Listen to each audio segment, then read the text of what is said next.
Next, we need to create a cluster.members file. We'll use the cluster.members.example file and modify for our server needs.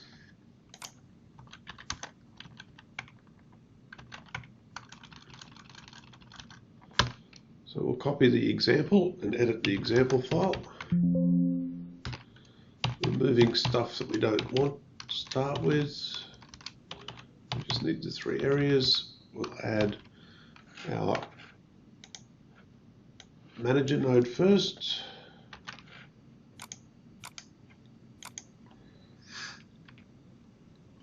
Now our controllers.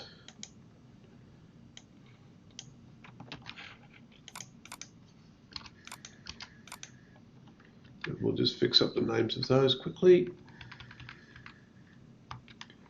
Replace with 2 and replace with 3. And similarly for our worker nodes.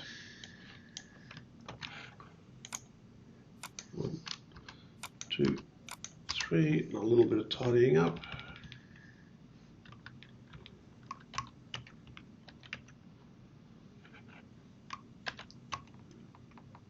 So there we are, all 7 nodes in our clusters.members file. We also need to make a cluster directory, which is where all of the scripts that will run on each of the individual nodes will go.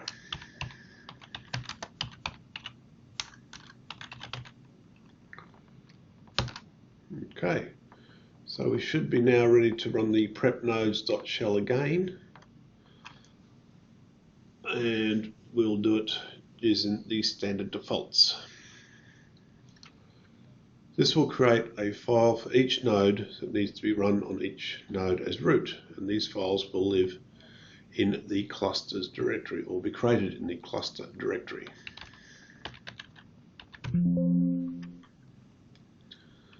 Now if we have a quick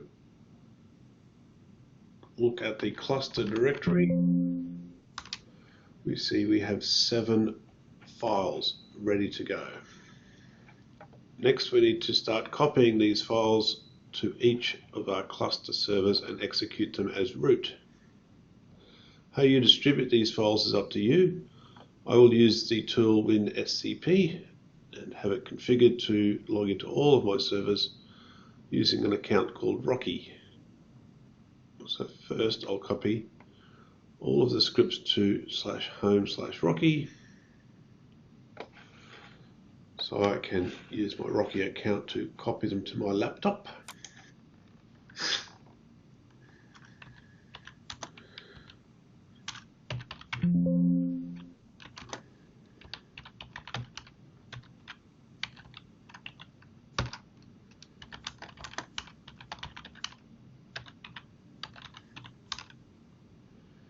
Now they're all sitting in there and they're all accessible by the Rocky account, even though they're owned by root.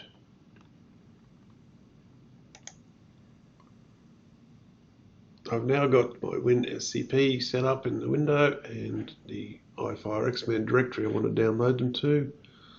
So I'll connect to my iFireXman manager.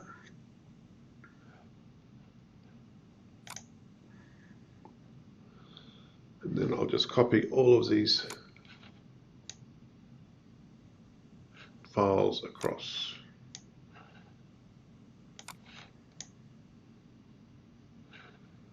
I don't need to worry about the manager one because it's already on the right server, because that's the server we're working on.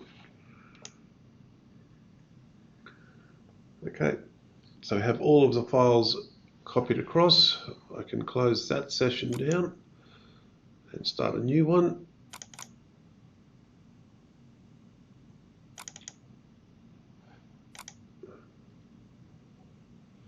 Then copy the file to that particular server. Controller 1. Done.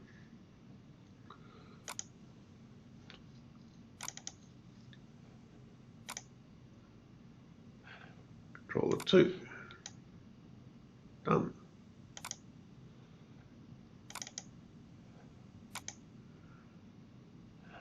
Controller 3. Done. node 1. Done. Node 2.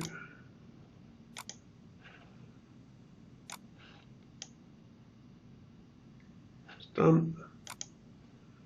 And finally, node 3.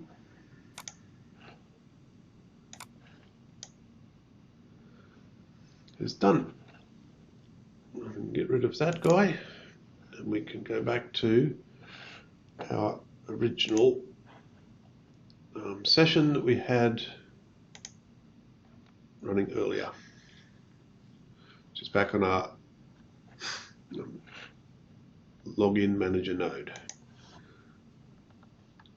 So with each file copied to its specific server, all I need to do is run each of those scripts as root on the server,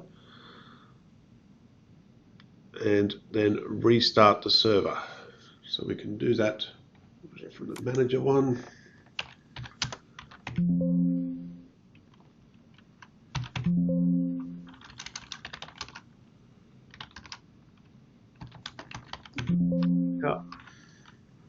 Shell manager.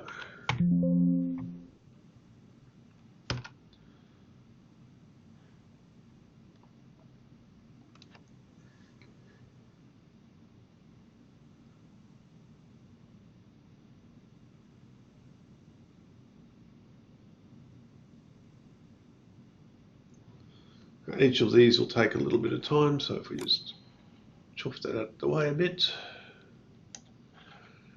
and then we can start working through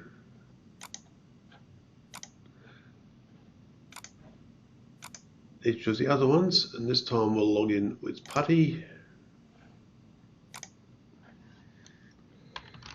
See our files waiting for us, so we sudo bash shell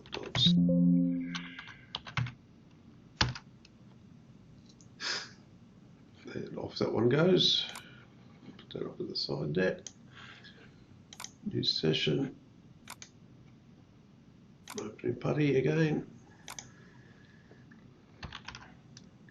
Sudo bash control 2.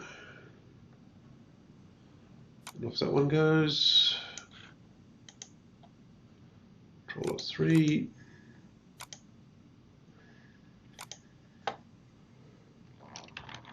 Sudo bash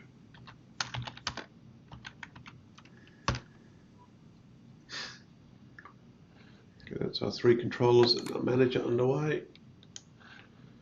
Now we have to start on doing our nodes.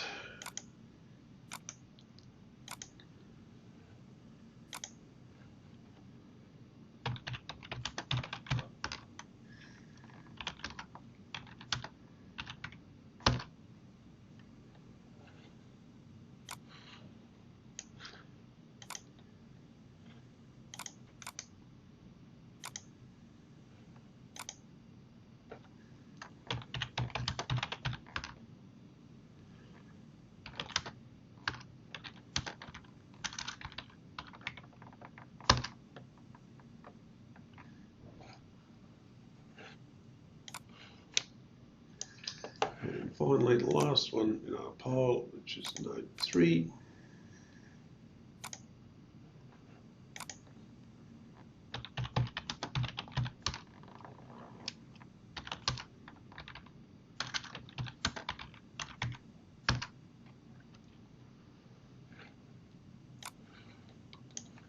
Okay, excellent job. So we're back to node, the manager node, and all we need to do is restart that to have all of those changes have effect. So we go shut down, let's restart now. That kills off that one. Get rid of that. Let's go back to number 1.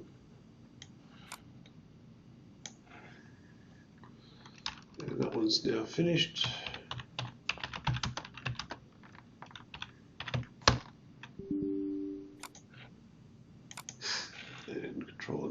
2. It's also finished.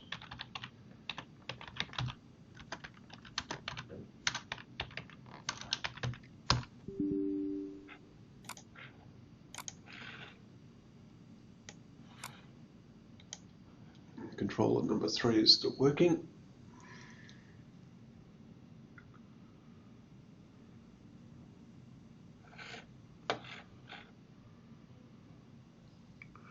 Okay, that's ready to restart.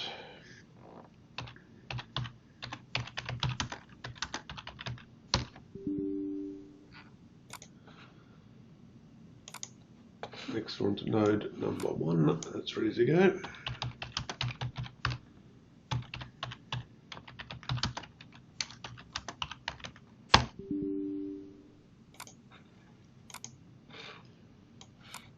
And node number 2.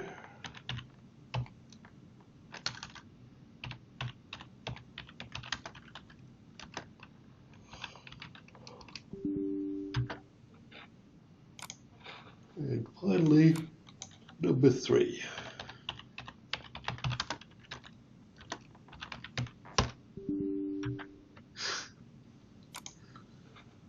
Okay, that's all of our nodes having been provisioned with all the software and setup that they require to be part of the basic cluster.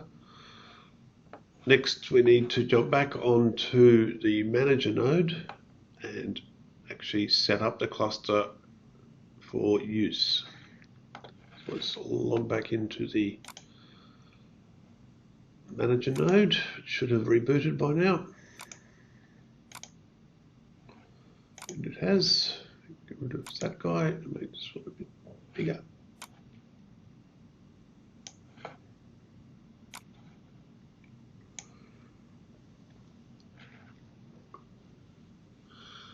So we're now ready to join a servers to a Kubernetes cluster. To do so, we need to build a Kubernetes cluster file, cluster.yaml. The following actions will use the iFire Xman username or your own cluster username that you set up earlier. So let's become the iFire Xman.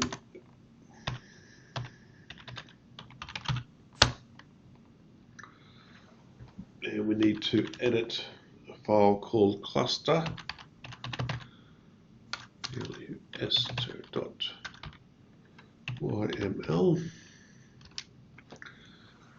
and we need to copy the contents from the Cipherland guide, which is in GitHub.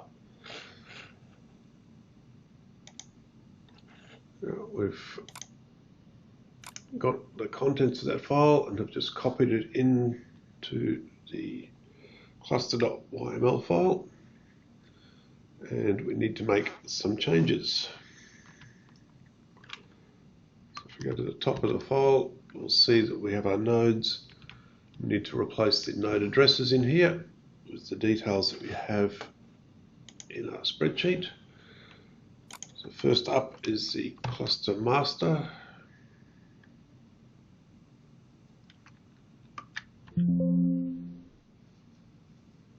Oh, control node 1, sorry. I need to make that control node 1.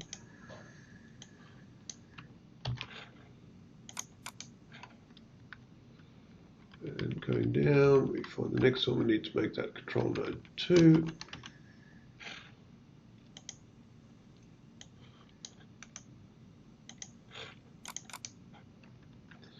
Sliding further down, we need to make this one control node 3.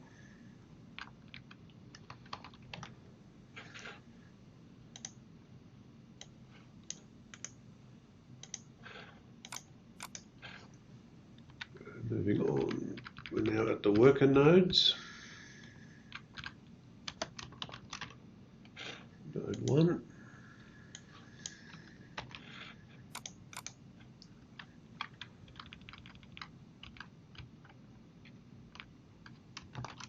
Node 2. Node 2. finally node 3.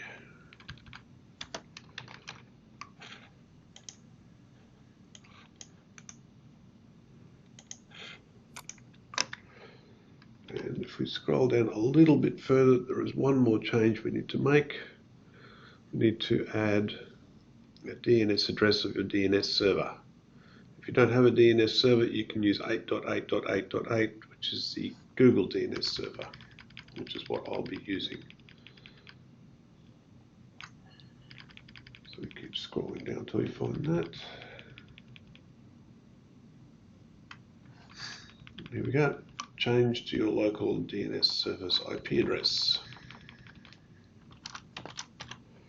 h.h.h.8. Whatever you feel comfortable with. Controller 1, controller 2, controller 3, node 1, node 2, node 3. 88888.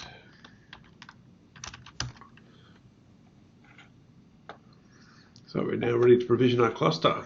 In the same directory as your cluster.yml file is located. Okay, we're now ready to run the rke up command.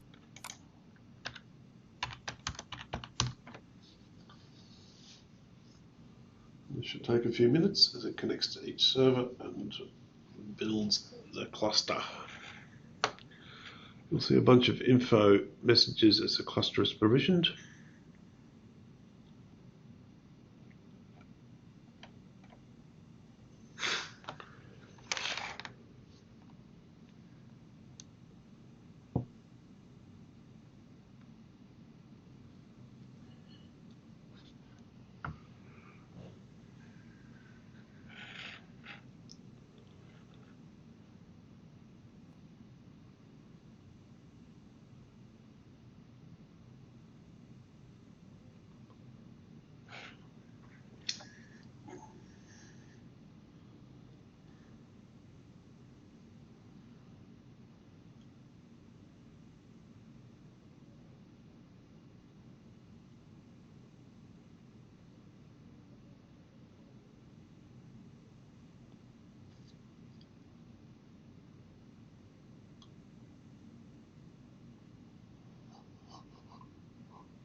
Okay, finally built. Ready to check that it's all good and running. But before we do that, we'll just see what happened. And there's two files that have been created: cluster RKE state and our cube config cluster.yaml file. We need to do something with that YAML file. We need to move it into a .cube directory so that the cluster knows all about itself. So we'll do that. Make directory tilde slash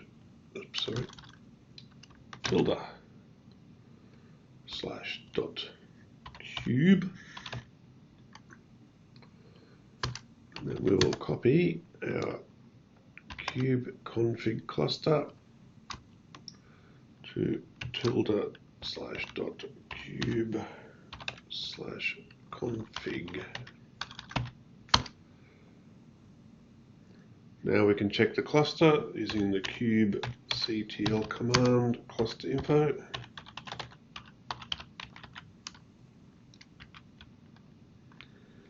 Spell it properly.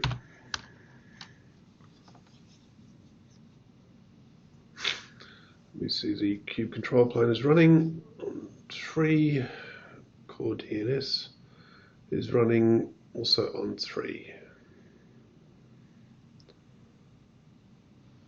Further debugging diagnostic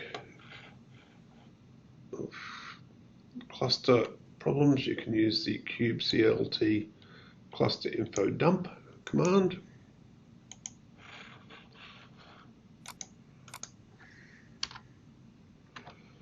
Which pulls out a whole bunch of stuff. Or you can do a simple one of just get the cluster nodes.